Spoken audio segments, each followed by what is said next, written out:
The Election Commission officials kicked off their visit to 5 poll-bound states from Wednesday, the day when the Parliament's winter session was adjourned sine die.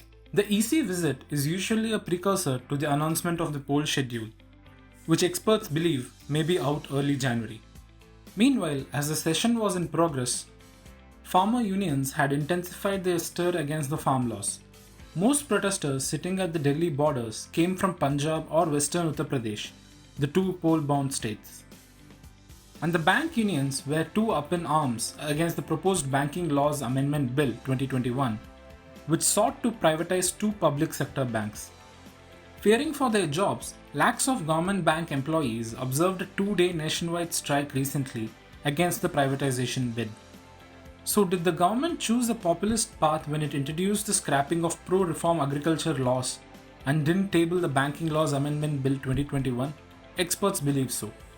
The government also took a U-turn on the abolition of electricity subsidies.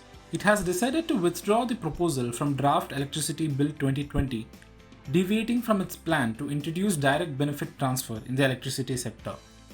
The Electricity Amendment Bill was dropped at the behest of farmers as the government agreed to first discuss the bill with them before it is tabled. Not just this, but also the bill to regulate cryptocurrencies was not taken up. A similar bill was earlier listed for the budget session but could not be introduced. To be sure, there is still no clarity on whether the government wants to regulate the sector or ban it. Cryptocurrencies gained mainstream relevance in India in 2017, and 4 years later, regulations are yet to come.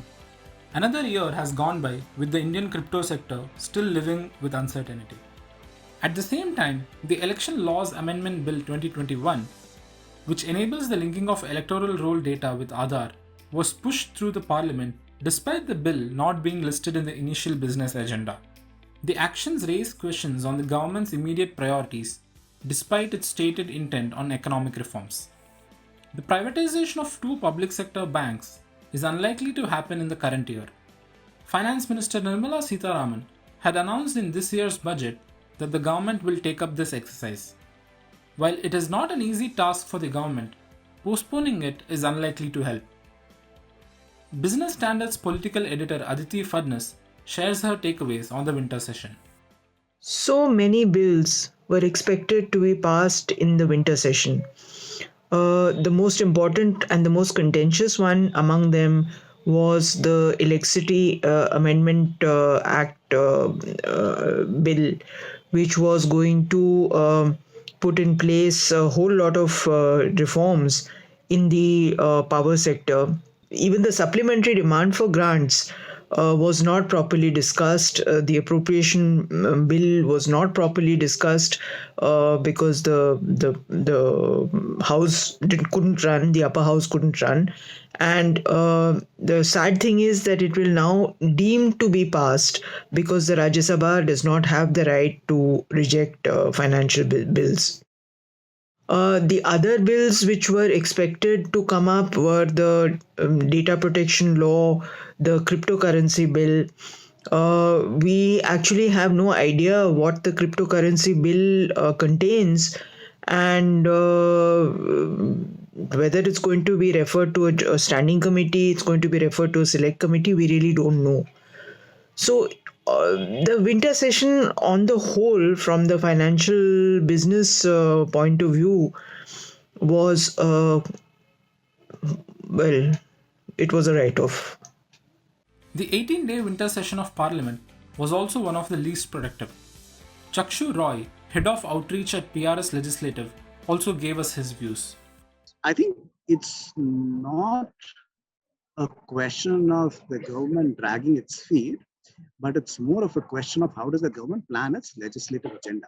If you look at the bills that were passed in the winter session, most of the bills that were passed were already in the pipeline of scrutiny by Parliament. So, for example, there was a surrogacy bill that was passed that has been pending in Parliament for some time. There was an assisted reproductive regulatory bill that was passed, and there was a dam safety bill that was passed. These bills have been in the Parliament pipeline for some time. I think, one thing that the government needs to do is figure out as to what is the timeline in which they would want to pass a particular piece of legislation and then work backwards.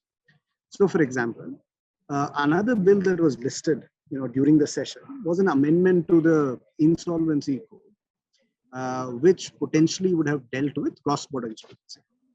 Right? Now, that's also not come up.